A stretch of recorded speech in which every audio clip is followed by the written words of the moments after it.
بسم اللہ الرحمن الرحیم۔ السلام علیکم ڈیئر ویورز اینڈ سبسکرائبرز، میں ہوں اکبر خان اور آج ہم ڈسکس کریں گے مہاتما بدھ اور بدھ ازم، اس کا ماضی، اس کا حال اور اس کا مستقبل۔ مہاتما بدھ آج سے 2500 سال پہلے 587 BC میں لمبنی کے مقام نیپال کے قریب پیدا ہوئے اور 80 سال کی عمر میں اور ان کے ڈیڈ باڈی کی راکھ کو 8 مختلف جگہوں پہ تقسیم کیا گیا۔ مہاتما بدھ کا اصل نام صدارت تھا۔ ان کے والد سبودھن کپل وستو ریاست کے راجا تھے۔ ان کی والدہ مہا مایا تھی۔ مہاتما بدھ کے بچپن میں ہی ان کے والد کو جوتشیوں نے کہہ دیا تھا کہ یہ بڑا ہو کر یا تو بہت بڑے راجا بنیں گے یا پھر بہت بڑے سنیاسی۔ یہ سن کر ان کے والد نے ان کی پرورش ایسی کی کہ یہ تو نہ عوام میں مل گل سکے اور نہ ہی غموں دکھوں کو دیکھ سکے تاکہ یہ سنیاسی نہ بن سکے۔ ان کے لیے 3 محل بنائے گئے، بارش کا محل، سردی کا محل اور گرمی کا محل۔ وہ محل میں تمام دکھوں اور غموں سے دور عیش و عشرت کی زندگی گزار رہے تھے۔ 16 سال میں ان کی شادی کر دی گئی تاکہ وہ زندگی میں کوئی دکھ نہ دیکھ سکے، لیکن اللہ کو کچھ اور منظور تھا۔ شادی کے بعد وہ گھر سے باہر نکلے، محل سے باہر نکلے تو ان کو 3 مناظر دکھائی دیے۔ انہوں نے ایک بوڑھے کو دیکھا، اپنے خادموں سے پوچھا کہ یہ کون ہے اور بوڑھا کیوں ہے؟ تو انہوں نے جواب دیا کہ یہ ایک بوڑھا شخص ہے اور بڑھاپا آپ پر بھی آئے گا۔ اس کے بعد چلتے چلتے انہوں نے ایک بیمار کو دیکھا جو درد سے چیخ رہا تھا، چلا رہا تھا۔ راجا نے پوچھا کہ یہ کون ہے اور کیوں چلا رہا ہے؟ کہا گیا یہ بیمار ہے اور زندگی میں بیماری آپ پر بھی آئے گی۔ اس کے بعد انہوں نے ایک ڈیڈ باڈی دیکھی، ایک جنازہ دیکھا تو پوچھا کہ یہ شخص کیوں مر گیا؟ تو کہا گیا کہ بڑھاپا بھی آپ پہ آئے گا، بیماری بھی آئے گی اور آپ بھی ایک دن مر جائیں گے، اس دنیا سے چلے جائیں گے۔ یہ مناظر راجا کو بہت متاثر کر گئے۔ ان کے اندر انقلاب برپا ہو گیا کہ آخر زندگی دکھوں کا اور پریشانیوں کا مجموعہ کیوں ہے۔ 29 سال کی عمر میں گھر بار، بیوی بچہ، اپنی حکومت، اپنے والد صاحب کو چھوڑ کر وہ جنگل بیابانوں میں چلے گئے تاکہ اس راز کو پا سکے کہ انسان دکھ تکلیف کیوں اٹھاتا ہے، اس پہ بڑھاپا کیوں آتا ہے اور انسان مرتا کیوں ہے۔ اور 6 سال کی تکالیف اٹھانے کے بعد، غموں پریشانوں سے گزرنے کے بعد ان کے ہاتھ یہ انلائٹمنٹ لگی، ان کو یہ نروان ملا، ان کو یہ عقل کی بات سمجھ، انہوں نے جان لیا کہ زندگی مسلسل دکھ ہے، درد ہے۔ Life is all suffering. اس دکھ درد کی وجہ، اس سفرنگ کی وجہ انسان کی خواہشات ہے، بے لگام خواہشات۔ اگر خود غرضی، لالچ، حرص، نفرت اور دیگر ایسے منفی جذبات کو کنٹرول کیا جائے تو انسان کو نروان مل سکتا ہے۔ نروان کیسے ملے گا؟ یہ ایک لائف ایکسپیرینس ہے اور اس کے لیے بدھ مت کہتے ہیں کہ آپ کو 8 فولڈ پاتھ پہ چلنا ہوگا، یعنی ان کے تعلیمات کے 8 وہ حصے جن پہ چل کے انسان اپنی زندگی میں ابدی سکون حاصل کر سکتا ہے۔ بدھ کہتا ہے کہ برائی کو اچھائی سے اور نفرت کو محبت سے جواب دینے کی ضرورت ہے۔ یہ ایک انقلابی بات تھی۔ بدھ ازم نے ہندوستان کے نچلے طبقے کو بہت متاثر کیا اور جلد ہی بہت بڑے ایریا میں پھیل گئی۔ شروعات میں بدھ ازم کسی دیو دیوتا کی پوجا کو جگہ نہیں دی گئی۔ انسانی تکلیفوں سے نجات کے لیے 8 نکات بتائے گئے۔ بدھ کی تعلیمات میں ایک اہم تعلیم یہ بھی ہے کہ انسان ایک بیلنسڈ لائف گزارے، یعنی نہ تو دنیا کو تیاگ کر کے چھوڑے اور نہ ہی زندگی بھر لگژری میں گزارے، بلکہ لگژری اور آسٹریٹی کے بیچ بھی مڈل پاتھ پر زندگی گزارے۔ مہاتما 35 سال کی عمر میں 6 سال جنگلوں میں، بیابانوں میں گزارنے کے بعد گھر واپس آئے اور 45 سال تک لوگوں کو اپنی تعلیم، اپنے مذہب کے بارے میں تبلیغ کرتے رہے اور لوگوں کو سیدھے راستے پہ لاتے رہے۔ بدھ مت کے مطابق ہر انسان اپنی ہیپینس کے لیے خود ہی ذمہ دار ہے۔ Buddhism life and death per blue رکھتا ہے جو کہ نروان کے اصول کے بعد ختم ہو جاتا ہے، یعنی موت و حیات کا سلسلہ ختم ہو جاتا ہے۔ بدھزم لائف کو متناہی اور مسلسل دکھ اور سفرنگ کا بتایا گیا ہے، جو کہ 8 فٹ پاتھ پر چلنے سے یہ دکھ درد ختم ہو جاتے ہیں۔ ان کی 8 بات یہ ہے: صحیح بولنا، صحیح سوچنا، صحیح کرنا، رزق حلال کمانا، صحیح سمت میں کوشش کرنا، اور اپنے ذہن کو صحیح راستے پہ چلا۔ ان سب باتوں کا تعلیمات انسان کے اندرون سے ہے، بیرون سے نہیں۔ انسان اپنے اندر جھانک کر میڈیٹیشن کر کے ان باتوں پہ عمل کر سکتا ہے اور اپنی زندگی میں انقلاب لا کر پرسکون زندگی گزار سکتا ہے۔ مہاتما بدھ جب جنگل سے واپس آیا تو سب سے پہلے اپنے پیرنٹس کو دعوت دی، جنہوں نے ان کی دعوت قبول کر لی۔ وہ سارے کے سارے بدھ مت کے پیروکار بن گئے۔ بدھ مذہب کے پھیلاؤ میں ہندو مت کے طبقاتی سسٹم نے بھی بہت کردار ادا کیا، جیسا کہ برہمن اور کھتری اونچا طبقہ، ویش اور شودر نچلا طبقہ، اور دلت اس طبقاتی طبقے سے بالکل باہر۔ لہذا دلت اور شودر کے لیے بدھ مت کے ریلیجن میں بہت زیادہ کاشش تھی۔ مہاتما بدھ کے انہی بلند تعلیمات اور اچھے خیالات کی وجہ سے ڈاکٹر اسرار احمد مرحوم اور ڈاکٹر ذاکر نائک صاحب کا کہنا ہے کہ ایسا ممکن ہے کہ آج سے 2500 سال پہلے اللہ تعالیٰ نے کسی قوم کی یا اسی قوم کی فلاح و بہبود کے لیے اور وحدانیت پہ عمل کرنے کے لیے، ہو سکتا ہے کہ بدھ مت کو اللہ تعالیٰ نے پیغمبر بنا کے بھیجا ہو، لیکن ایسا وہ یقین کے ساتھ نہیں کہتے۔ وہ قرآن سے حوالہ دیتے ہیں الفاظ کا: ذوالکفل۔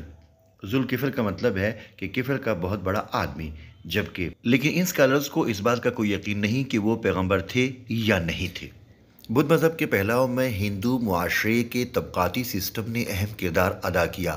ہندو مت میں شودر اور عورتوں کو کوئی خاص مقام حاصل نہیں تھا، بلکہ دلت تو اس کلاس سسٹم سے ہی باہر تھی۔ عورت کو بھی اچھی نظر سے نہیں دیکھا جاتا تھا، اور اگر نچلے طبقے کے لوگ کہیں مذہبی لوگوں کے قریب سے بھی گزر جائے تو ان کو سخت سزائیں دی جاتی تھی۔ ایسی ہی خواتین کو بھی سزائیں دی جاتی تھی۔ ہندو مت کے برعکس بدھ ازم میں عورت کو مرد کے برابر قرار دیا گیا۔ بدھ کے مطابق ہر انسان اپنی ہیپینس کا خود ہی ذمہ دار ہے۔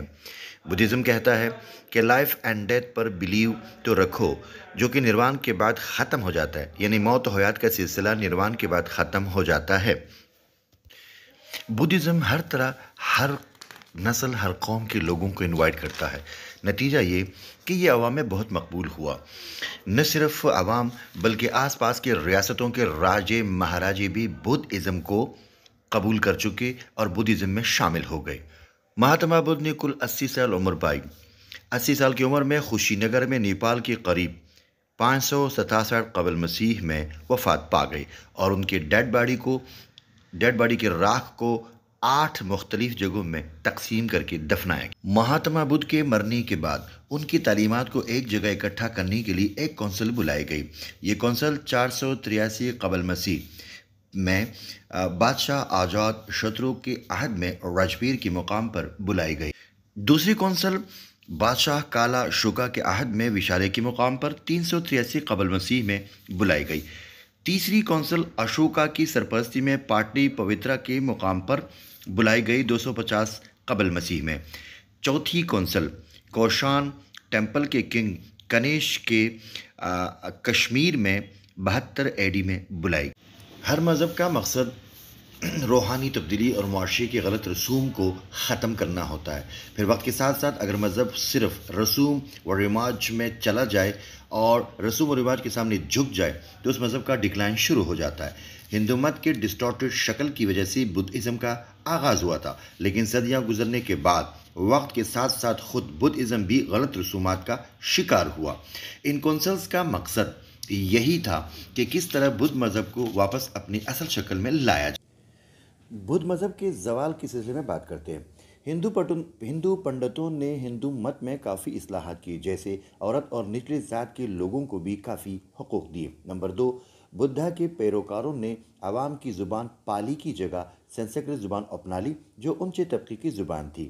یوں بدھ ازم عوام سے دور ہوتا چلا گیا۔ نمبر 3، مانکس یعنی بدھ بھکشو بھی کرپٹ ہو گئے تھے۔ نمبر 4، مسلم حکمرانوں نے برصغیر پر حملے کیے اور ان حملوں میں کافی تعداد میں بدھ عبادت خانے بھی تباہ ہو گئے۔ نمبر 5، بدھ بھکشو اور مذہبی طبقہ عوام میں رہنے کی بجائے پہاڑوں میں رہنا شروع کیا اور عبادت خانے پہاڑوں میں بنائے۔ یوں وہ عوام سے دور ہوتے گئے اور عوام میں غیر مقبول ہوتے گئے۔